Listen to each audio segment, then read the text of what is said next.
Welcome back to the History of Rock podcast. His name is Brandon. He's the DJ. His name is Shim. He is the rock star. Class is in session. We're going part 2, baby! On Limp Bizkit, chocolate, starfish, and the hot dog flavored water.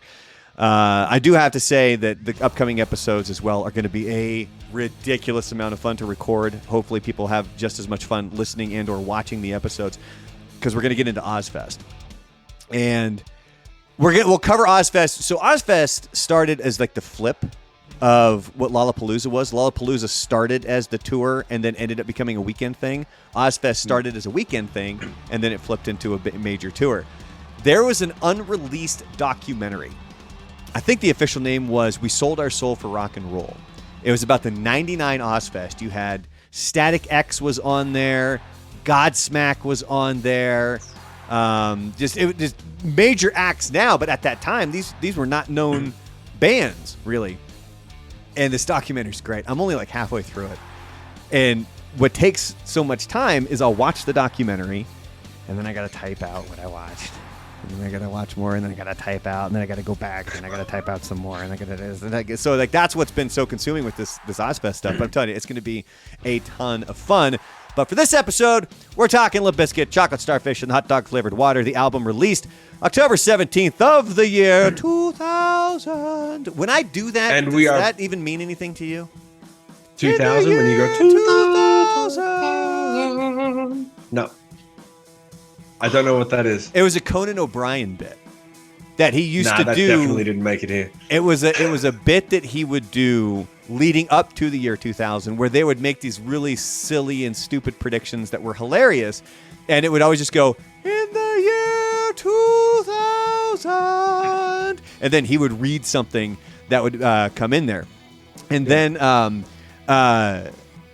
when the year 2000 hit, they actually just kind of kept the bit going. Really? Oh, it was great. That's funny, because that was going to be my first question. Was going to be, well, now that you do that, 20 years later, 22 years later, you sound like we feel like old men being like any person who's 21 right now is like, what about it? It was fucking ages ago. That was what the hell's going on there? But I'm looking forward to hearing about this. This is something we're getting into the part 2 of Chocolate Starfish and the Hot Dog Flavored Water with Limp Bizkit. Durst has said he is a big fan of Nine Inch Nails, but Trent Reznor had made negative comments about Durst during that period. The lyrics come off as an attack on Reznor, and we are, of course, talking about the opening track. Hot Dog! That's the one that, like we said in the last episode, it says fuck 46 times in it, and it also uses lyrics from Nine Inch Nails songs like Closer, The Perfect Drug, and Burn. And it comes off like a rip on Reznor, because he's like, you wanna fuck me like an animal, like he's like almost attacking Trent Reznor. Yeah. But Durst has said that he's a big fan of Nine Inch Nails. Yes, Trent Reznor had said some negative comments about Limp Bizkit, but because Durst used so many lyrics from Nine Inch Nails songs, Reznor actually got a co-writer credit on that song, and he approved it as the record was getting ready to print, because he didn't want to hold up the release. Like that kind of Reznor didn't want to hold up the release? He did not. Durst? No, Reznor. Holy shit! That is really genuinely fascinating. I could have sworn that's really good research, because I can imagine everyone else watching who knows about this stuff would have gone like, yeah, it's a dig, and he put it in there, and Trent Reznor was all butthurt. He knew about it beforehand and cleared it as not to hold up Limp Bizkit's release. Yeah. Like that's dope. How gangster's that of Trent Reznor, man? That really is. So, but let me ask, in your research, did you find out, did Trent and Fred Durst ever have a conversation about it? Was there a bridge that was built, or was just managers went and he said, yeah, whatever, approve it, give me 50%, fuck it? I wasn't able to find any of that. So if anybody out there does, you can hit us up on the socials, or if you're here on YouTube, whether you're on Shim's channel or my channel, please comment below and link to it. This is one of the things I'm having problems with, when a lot of the kind of did you know videos that I'm doing on social media now is people will be like, well, that's not true. That's bullshit. It's this. Or I knew a guy that said this.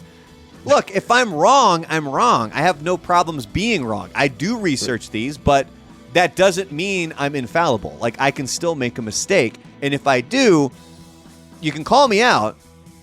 I don't even care if you do it rudely or not. Like, I don't give a shit. But you just want to link. Link your fucking source. Look, right here. Give a fucking link.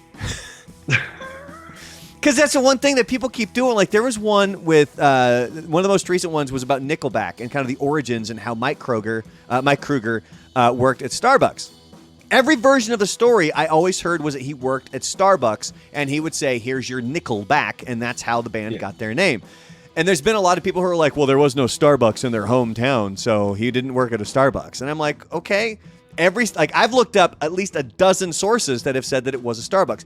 They all could be wrong. I'm not saying that they're not, but if you know it's wrong, I'm saying they're right, and that commenter is full of shit. Brandon's not saying it. I am. And but I have no problems being wrong. But link an actual reputable source to the fucking thing. Like, that's all I'm saying. Oh, because one guy commented, "My brother knew a guy that was friends with one of their dog walkers, and he said that that's not true." Like. I mean, I exaggerated that, but that's basically. I was going to say that sounds like an exaggeration. Yeah, and I exaggerated the comment, but I'm like, you got to come with something a little stronger than that, man. So then, I've totally lost the track of the question that I was going to. No. The thing that I was going to say is, last point before we go to the next point, doesn't that just tell you what a businessman Trent Reznor is? To say, I don't give a fuck what some red hat Southern hick rapper says about me. Give me my money and fuck off. Approve it so I can get paid. They're the biggest band in the world. Give me my money. And he would have made good money off that. 50% of a fucking Limp Bizkit song in perpetuity because he wants to take a pot shot, and you're like, yeah, take them all. Send the check on the way. Yeah. That's gangster. That's a fucking move. I mean, you're assuming that he did it just for money? Is there any part of you that assumes that maybe he did it? Be like, yeah, look, like I may have said some shitty things about them, but they're still artists, and I don't want to hold their shit up. No, I don't think that had anything to do with it. I think he said some shit. I think whatever happened, he looked at the biggest band in the world, wanted to take a shot, and he took the high road and got paid all the way. That's what I think happened. And that's going to be a great clip. So coming back to it, the track, this was my favorite track off the record, by the way. The track Living It Up samples the Eagles' Life in the Fast Lane.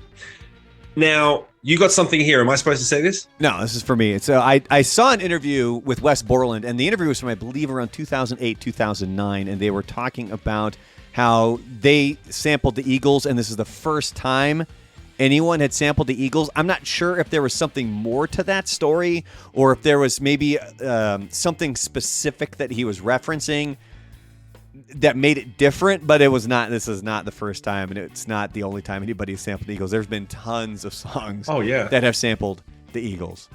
Did they get in trouble for it, or was it a thing where they didn't declare they got approved. And then the Eagles they got approved for it. Yeah. Now, my only thing is, it might have been the first time somebody was approved. Because if you remember back in the 80s, you didn't have to get shit for approval. You could just do the song. I mean, go back and listen to Beastie Boys' License to Ill. Half that album, it's Led Zeppelin. Yeah.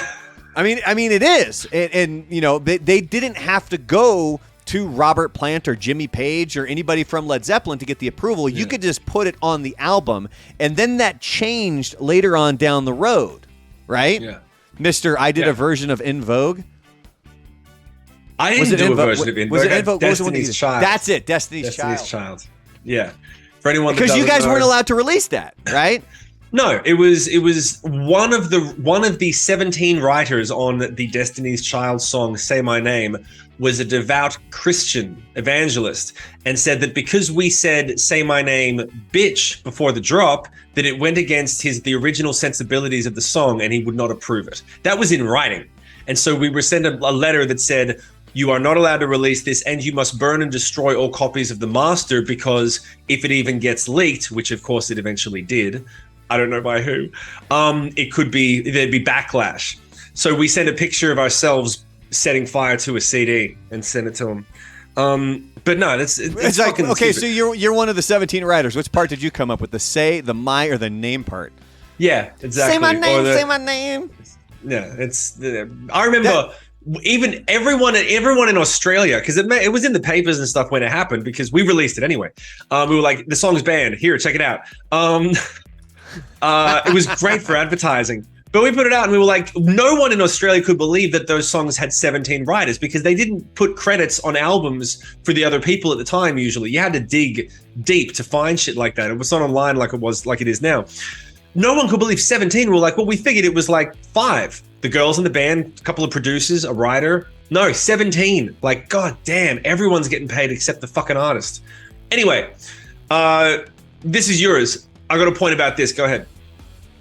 The song Get Your Groove On, speaking of like uncredited sampling, it used an uncredited sample of music that is played during an aerial trapeze act on Cirque du Soleil's, I'll say reinvent, but it's French, so it's like reinvente or whatever the fuck you want to call it. So Wes Borland said, quote, "We actually got sued over this piece of shit. There was some sort of sample used in that someone didn't get full clearance for, so we ended up getting into some serious trouble for a little while."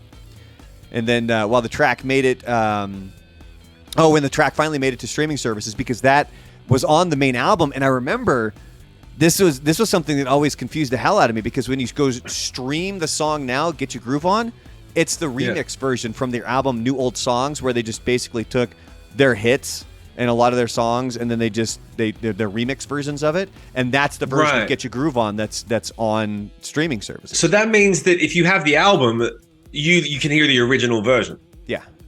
Wow. So that's fascinating. It didn't magically change when streaming services came out. Like your CD didn't change. No, I didn't. No, I wouldn't have occurred to me. But I love the fact. And this goes to my point. I haven't read this, by the way, guys. The song "Get Your Groove On." Wes Borland was quoted as saying, "We actually got sued over that piece of shit," which tells me that maybe he wasn't a fan of that song, because I know I wasn't. I always thought that was like to the diet. Z exhibit. You don't want him to pimp your ride? No, I thought it was like Diet Pepsi together. It was like they needed to have a rap song with real rappers on it. And it was such a big hit off Significant Other. They were like, "Oh, the record's done. Oh, wait, we don't have that 4th single with a rapper. Oh, I'm freezing. I'm glitching. Can you? Yeah, it's all right. I can still hear you. For everyone. Yeah, it's all right. It doesn't matter. No one cares about my. You know what that was? But that was Exhibit fucking with your internet connection. He's pissed. Oh, I'm terrified, mate. I'm terrified. Actually, I should be terrified of Exhibit. He's like kill people. So says the whitest of white men in the world. No, he just wants to pimp your ride. I thought that fucking song sucked. I always thought that song was just real. I skipped it every fucking time. I never listened to it. But anyway, that was me. I mean, it obviously it wasn't held up in high regard for me, at least as much as In Together Now, because In Together Now was Method Man, who's one of my favorite rappers of all time. Yeah, and his raps were amazing on that song. Yeah, and and it almost felt like it was a reason to take Exhibit on tour with them for the Anger Management tour, because I know that Exhibit ended up on that tour as well, which we're going to get to here in a little bit. But quick side note, by the way, have you ever heard the horror stories of the people who were on Pimp My Ride? No. Go ahead. But you're familiar with Pimp My Ride, correct? Yeah. People show up with this piece of shit, and then they make it into this like TVs coming out of the back and all this kind of crap. And they would be like, "Yeah, remember like that popcorn maker they put in the back? Yeah, they took that back. Like that wasn't given to me. And you remember all this stuff that was put on here? Yeah, they took that back too. Like it wasn't given. Like it was what the final product of the car. That was not the final product of the car the person got to drive away in, because half of that shit was still owned by the production team." Really? So they go to all the effort to put it in there, and then they just gut it and hand the car back. Pretty much. Now it's not to say that. Well, it's not to say that the car went back to the way that it was. It's just.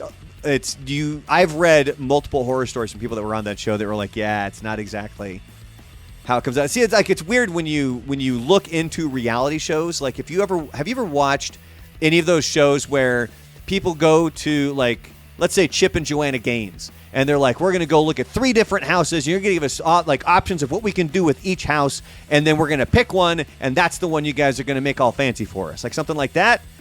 Yeah. The 2 people, or the person, whoever the hell it is buying the house, they have to buy. The house is already. I don't think it's pre-purchased, but they're already saying like that's the house I'm going with. But then they have to go find 2 comparable houses on their own to figure out which ones they're going to like compare to this third one that's already been chosen by them because it's a house they've already essentially bought. Yeah, like it's there was. For I still love Jim and Joanna Gaines though. Sorry. Over a decade ago, there was a mass writer's strike. There was a mass writer's strike in Hollywood over a decade ago because writers quit across the board. Every single writer in Hollywood quit because reality TV show writers were not getting paid. Mm-hmm. They weren't getting credited or paid. They were like, and for a year, there were no writers in Hollywood, shut down all production. And what happened is this was the thing that threw gasoline on the fire for reality TV. Everyone should think to themselves, oh, it's not reality TV. They have writers. Yeah. It's the same as regular TV. They just hire shitty actors to pretend to be surprised and tell them there's going to be a midget that runs through naked. Pretend to be surprised. We're cleared. It's got insurance. But people write this shit.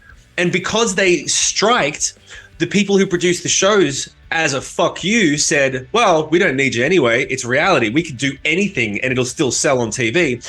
So they wrote the worst reality shows. They were hits. And then reality exploded into this fucking orgy of horror that it is now because there was no writers to say, no, well, this would actually be a better storyline. It was like, nah, story's out the window. Just shock them for 20 minutes, throw the ads in, fuck off. That's it. So for anyone that thinks that reality is real, it ain't. Meta. Going back to Limp Bizkit. Hold on. Because you just gave me an idea. For the upcoming remix episode, the discussion topic, I want to bring up the worst of the worst reality shows. Oh, like, please. There was like Joe Millionaire where they like lied to all these girls that this dude was a millionaire when he really wasn't. Like there's that show should have been called Bitches Be Whores. Yeah. Well, I mean, it doesn't hit the billboard quite as nicely as the other ones do. But that's all it was. It was every single woman that was like, as soon as they found out that it was Joe Millionaire. Yep. As soon as they found out he wasn't rich, and they all changed, and it was like, oh, that's all. Don't get me wrong. By the way, I want to clarify. I'm not saying that bitches be whores. I'm saying they found a bunch of women who were like that, put them all on a show, and lied to them for the whole season, and then. Like, they shouldn't have called it. It wasn't about the dude. It was about making these women who were just already terrible people be the worst versions of themselves. Yeah. Fucking A. I love it. They wanted screen time. By the way, real quick note, too. So the writer strike, I believe it was 2008 when the writer strike happened. That's when the world fell apart. There was really one show that survived it and flourished as far as an audience goes. Right. And it was Big Bang Theory. Because Big Bang Theory had just come out, and then the writer's strike hit, and all of a sudden they were like, oh shit, we really don't have any episodes. Because this was a time when I actually watched network television, which I'd never really done a lot of, unless it was like The Simpsons or Friends or something like that. Yeah. And so Big Bang Theory, I got into it because it was right up my alley. It's nerd shit.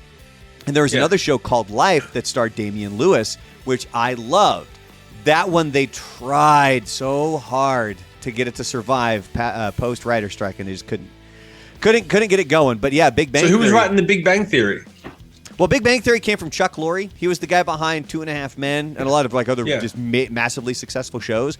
So whatever they were able to do, they were able to kind of ride the wave, and it went off during the writer strike, and then they brought it back, and they were able to survive. Nice. And it went on to become one of the biggest television shows in history. Good for but now we're going to go back to one of the biggest albums in rock history. And this is the good old days. Talking about the good old days. The album sold more than 1 million copies in its first week, with more than 400,000 copies sold on the first day. It was the largest first week sales for a rock album in the US since Nielsen SoundScan began tracking album sales in 1991. That's a big deal. That's a really big fucking deal. So this was the fourth highest album in 2000 behind Eminem's Marshall Mathers LP. This one's for my wife. NSYNC's No Strings Attached. Because that was all she was about, man. And Britney Spears' Oops, I Did It Again. Those were the good old days. Dude, those charts were the best. When all those bands were rocking, doing their thing, it was a great time to be in music. Really? Back to me. The album ended up, you don't think so? Fuck it. The album ended up being certified 4 times platinum 2 months after its release. That's pretty good. It's so good, in fact, that I've just stopped speaking. My entire face, it can't move. I'm stuck in a convulsion because that is such shocking information. 5 times all the platinum, people who are only 7 listening to months this on Apple after have its no release. fucking clue what you're talking about. It's all right. By 2002, it had gone 6 times platinum. That's pretty good. Well, 1, 2, 3 times 2 to the 6. That's not bad. Not too shabby. So Chocolate Starfish and the Hot Dog Flavored Water. So this is a big album. If you had to pick between this one and Significant Other, which one are you taking? Chosen for your fix of the Limp Bizkit mix. How could you leave me hanging? I didn't hear you. You didn't pick it up? No. 1, 2, 3 times 2 to the 6. Chosen for your fix of the Limp Bizkit mix. You're getting glitchy. For really? Oh, well, maybe we're not going to be able to make it. Chocolate Starfish. Okay, let me pick up where you picked up. I'll drop in. Go ahead. Say it again. Okay, so Chocolate Starfish or Significant Other. If you can pick one of those two. Significant Other, by far. That's kind of what I figured. I think that would be the one I would go with as well. But Yeah. as far as the reviews go, it was met with some mixed reviews. All music writer Stephen Thomas Erlewine, he wrote, Durst's self-pitying and the monotonous music give away that the band bashed Chocolate Starfish out very quickly. It's the sound of a band determined to deliver a sequel in a finite amount of time. That's a fair assessment. That sounds exactly like what it is. Does that connect The with rolling. you? Yeah, totally. Oh, fuck.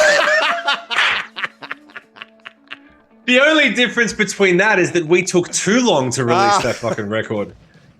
The album was subpar for the opposite reason. Oh, there's so The many Rolling there's so Stone- many members of the Hollywood Rebellion that have known you that they get that. They understand that joke.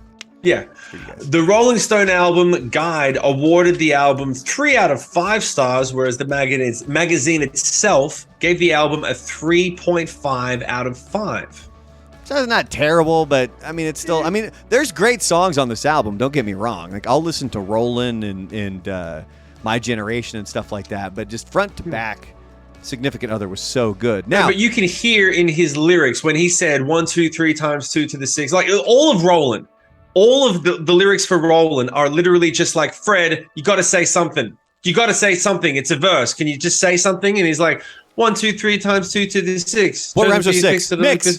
So where the fuck you at? Back the fuck up. Now, shut the fuck up while we fuck this shit up. I'm like, it says nothing. It's so nothing. And yet it was the biggest hit song of the fucking year because it just drops like a bitch. So these next parts here where we wrap this up, we're going to be covering MTV did a 20 years of rock program, and then we're going to wrap things up with the feud between Limp Bizkit and Eminem. Yes. But during the MTV 20 years of rock program, so I think this would have come out early 2000s, they talk about music in that moment. They mentioned that Kid Rock taking over for the David Lee Roth role, I guess, is like the loudmouth, long-haired sort of. I'm not really sure what they meant by that, but that's what they said. Yeah. And they also say that you can track. They specifically say you can track the rap rock genre all the way back to Faith No More's Epic. Would you agree with that? I think I got to look at the dates, but I would go back to when Run DMC remixed Walk This Way. Yeah, I think that's fair. The only difference might be that Run DMC, it was a cover. True, but I think that's a lot of where people learn, like, oh, rap and rock can go together. Yeah, you're right. Actually, that is fair. And Run DMC were definitely the first to put that type of thing together. But Faith No More was how far before Rage Against the Machine's first album was Epic? Epic came out. Well, first of all, so yeah, the Run DMC thing that was way before. That was released in '86. For some reason, I was thinking that was a little bit later. No, it was '86. And then Faith No More. Epic. What is it? Check it out. 91. 91. Which was the same year that Rage released their first album in 91. Yeah, so Rage was doing it before the song Epic dropped. But yeah, I still think Rage is the best. Anyway, Billy Joe Armstrong of Green Day said, I love this, the new metal rap thing completely sucks ass. I don't get it, and I don't want to get it, and I don't really mind if I don't get it. Yeah, like they're cutting through all of these different artists. Sort of, what do you think of this new thing where they're mixing rap and rock together? And he was just like, I think it sucks ass. I don't get it. I don't care if I don't get it. Like, he almost comes off like he is upset he was asked that question and he has to waste breath on answering a question about rap rock. Yeah, excuse me. So artists who said that they liked it though, because it kind of shows different genres mixing together, were Alanis Morissette, Billy Corgan, and our good buddy Perry Farrell. Perry Farrell. And I think it actually, Limp Bizkit this is why it's interesting. Limp Bizkit are starting to get some of the credit that they deserve in a way, because they're becoming a legacy act. Because rap rock finally has started to become reincorporated in modern heavy rock. There's a lot of hip hop elements. There's a lot of rap that's coming into it. And it's being done well. You know, not to say that Limp Bizkit didn't do it well, but there were a lot of bands that didn't do it well for a while. And now it's coming back in. And that fusion, that concept of fusing hip hop and trance and electronic elements and really heavy riffs and screamo with great melodies, all that stuff is, you know, it's kind of stems from the Bizkit in a lot of ways. Mm-hmm. Family Values Tour. The Family Values Tour took a year off in 2000 because the Anger Management Tour took over that year with Limp Bizkit, Eminem, and Papa Roach. Yeah, I went to that, and it was amazing. And my note here is actually a little bit off because I kept getting these confused. I had not started working in radio yet in the year 2000. I didn't start until 2001. It was actually, you know, because as we're filming this here in the beginning of September, or the middle of September, I started radio right after 9/11 happened. So that was 2001.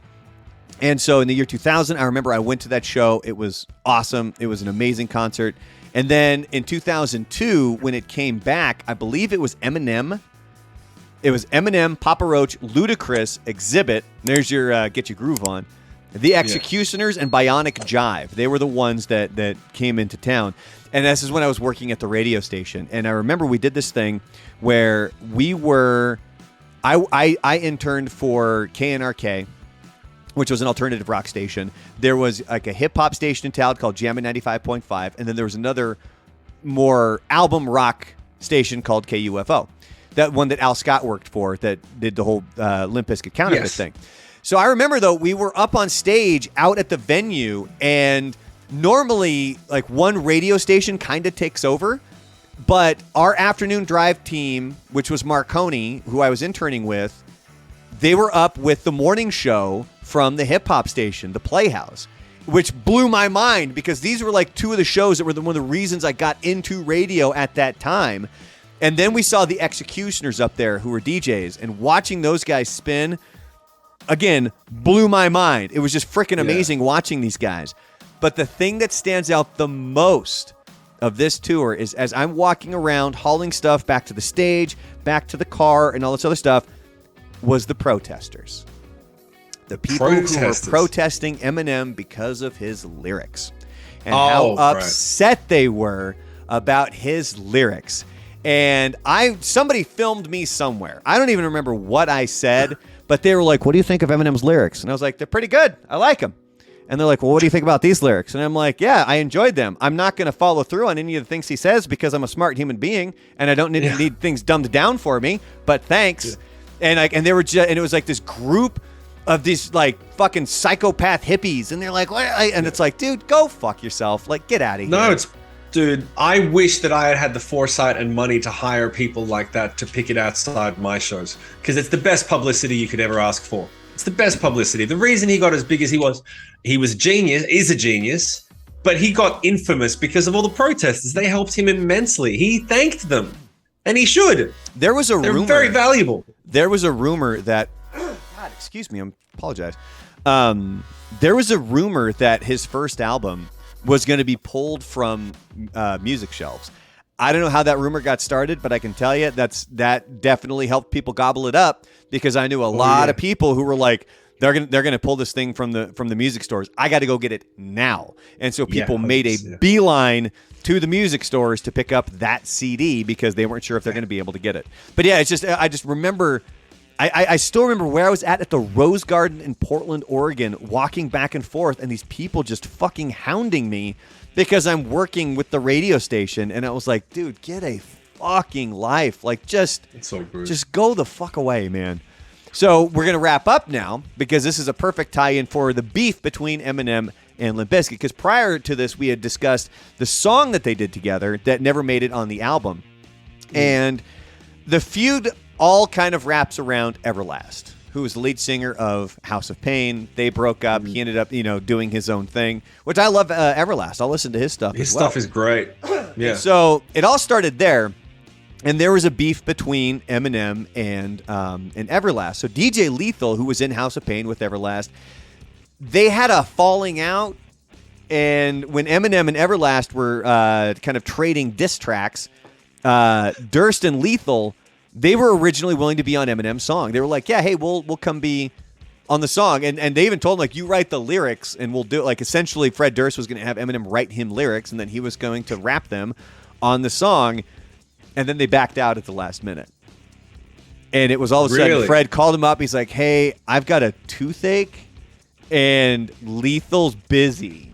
And for Eminem, he's like, no, you guys are pussies. Like, you're backing out of this because for some unknown reason, you guys don't want to go toe-to-toe with Everlast. So that was what that's kind of what got the ball rolling. But what really was that broke the straw that broke the camel's back was when DJ Lethal was on MTV and he made the claim that Everlast could kick Eminem's ass. Seriously. Like, that was really what kind of just toppled that whole thing over.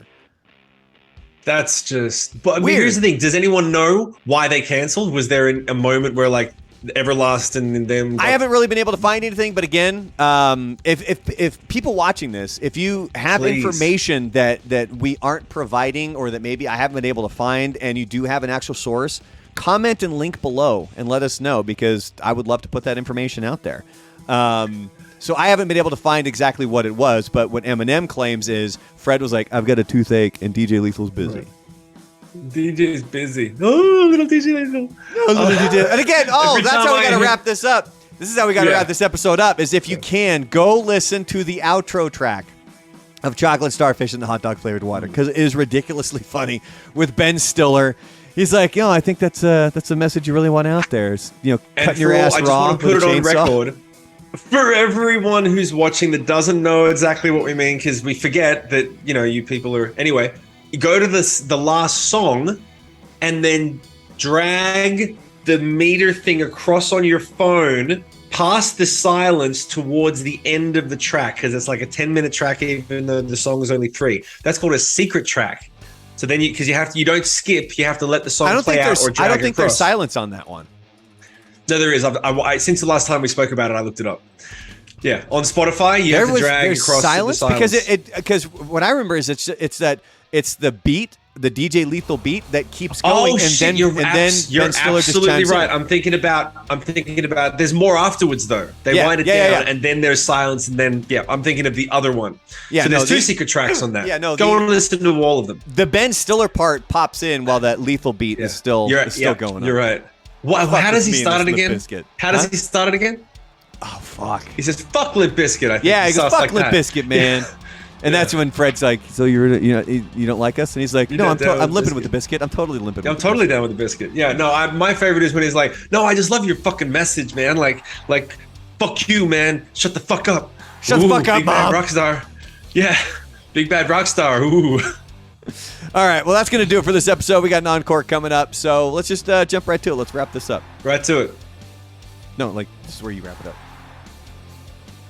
I'm kidding. I'm not frozen. I just wanted to see how long I could make it last. For his name is Brandon. He's the DJ. His name is Shim. Roll your eyes at me. Just roll them. Fuckwad, rock star. Class dismissed.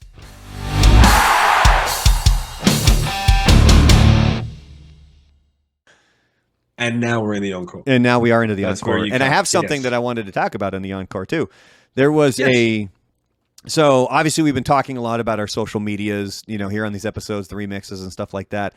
And I did a short on something we've talked about I think we first brought it up in Rockstar 101, which is how Limp Bizkit, the video for Rollin' got taken off the air because of 9/11, because they filmed it on top of the World Trade Center tower.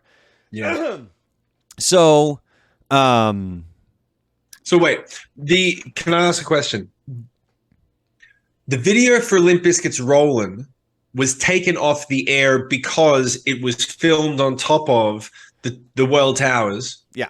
How long after 9/11 was that video released? Oh, Sorry, before? I misspoke. How long before? How many days before was it? Was it really fresh, or it had been out for like a few weeks? It had been out actually probably for over a year, because the single was released back in the year 2000. So Right. it would have been So about then- 1 year. So it's not like I don't think it was getting really heavy rotation, but it probably just got Right. yanked. It just got yanked off the air. And so I did a short on that, and it blew the fuck up on Instagram to 56,000 views, I think, Right. in like the span of There you 2 go. hours.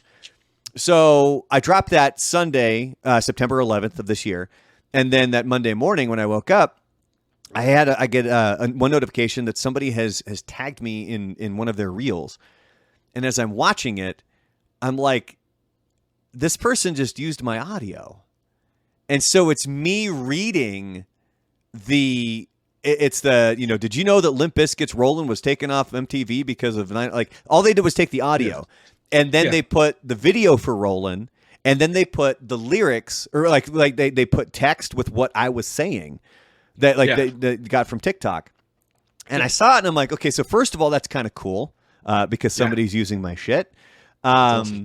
Should I be upset because all they did was take my work, slap a video on it, and then have TikTok type out text? Because I sometimes will pronounce a D at end of things. Sometimes especially when there's like an N.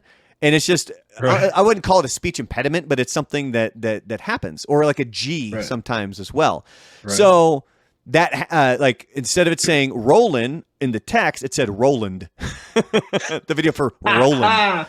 So they had actually messaged me, I think beforehand. I wasn't quite sure if they had or not. And they were just like, hey, and then they shared it with me.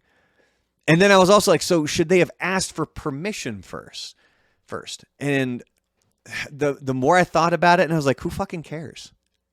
I was like, if these people want to use it and they gave me the credit, I have no problems fucking being like, yeah, cool, man. Like I have no, there's no need for me to be an asshole about it, right? Are you asking? I'm asking you. Oh. I like, my train of thought now is fucking do it. Now, if it becomes a thing where like you're regularly stealing my shit and you're getting a ton of views of it, okay, we're gonna have a problem. But if you wanted to use my thing to kind of help boost your channel a little bit, which they already have more followers on Instagram than I do, but I got no problems whatsoever. If they sent me something like, hey, could you read this like quick 10-second line? I'd probably just fucking do it for free and send it to them. Right. But when they tagged you in their new upload, right? Yeah.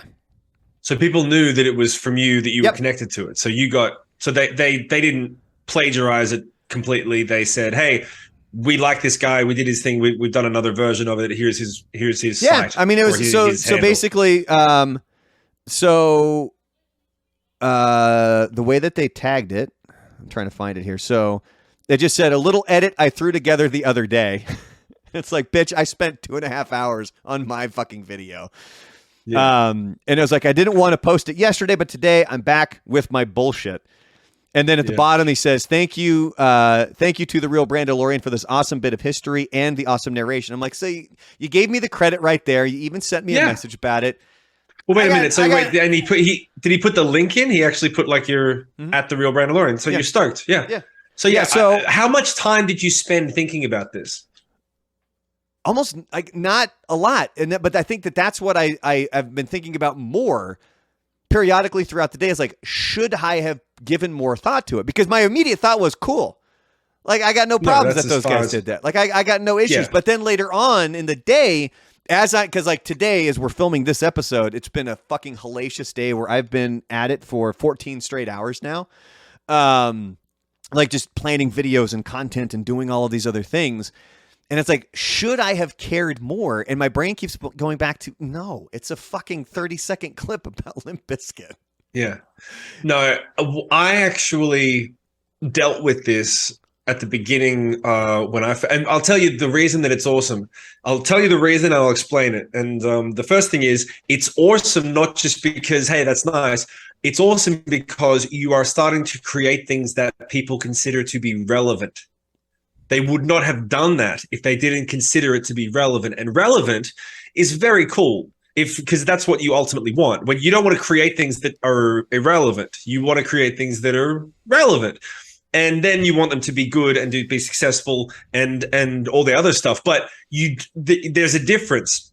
If you have something that gets 1 million views that's irrelevant, you get left with a feeling of like, well, I got these numbers and stuff, but no one's coming back a second time because my shit's not relevant. It's different when people are actually taking the time to copy it and paste it and go, oh, this has some meaning. This impinges an emotional reaction and I want to share it, which is why everyone says the best content is the most shareable content. I had the same thing come up. It was a little bit different where I remember I didn't care about it. We were doing shows, we were touring all the time. People would come up and wait outside the bus with photos that they'd printed out, and they would wait for like an hour or two outside the bus, and we'd wake up and we'd go, oh, we're at the club, go out, sign some pictures. And then there'd always be these guys in the middle of nowhere that would actually travel around the state. And they would have these envelopes with really perfectly printed out things, and they would make you sign it in a blue pen. And they would insist that you sign it with a blue pen. And I didn't really think about it. And then someone was like, oh, yeah, because those guys are selling it on eBay. They sell them. And I was like, oh, okay, that makes sense. And then I kept signing them. I'm like, oh, there's whatever. Like, he wants me to say, it takes 1 second, whatever. It's a compliment. You think my shit's relevant enough that my little fucking signature on this piece of plastic with my face on it is going to make money? Then one of the radio reps walked us off the bus to go do radio. And we did it. And as we're walking away, he said to me, doesn't that fucking just make you insanely angry? And I was like, why? And he broke it down. And he said, you've spent 10 years, 15 years writing songs, developing craft, going into debt, flying to the States, making the demos, getting on tour, missing your family, getting sick, doing all of it. And they're the ones profiting off it. They just print out a picture and get you to sign it, and they go and make the money. The only reason that piece of paper is valuable is because your face and signature's on it. They're monetizing your work. And I was immediately enraged because I was like, you're fucking right. That's totally true. And I wound myself up for ages thinking about it, to the point where when we were at the Nickelback tour in Canada, I'll never forget it. We went for a walk around the arena. And outside the arena, there was these two middle-aged Asian guys. Don't know what nationality they were. The only reason that it's relevant that they were Asian is because they spoke broken English. English was their second language. And they had images, very well printed out images of Nickelback, Shinedown, Breaking Benjamin, and us. And they were selling them as if they were official merch, but they were outside the walls of the arena. And I was just going for a walk, and I went up, and I saw it, and they're charging like $25 for these laminated pictures, and I'm fucking enraged.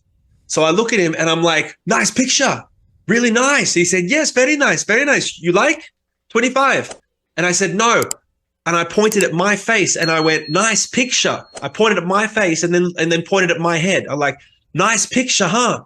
And he went, yes, very nice. You like? And I said, no, that's me.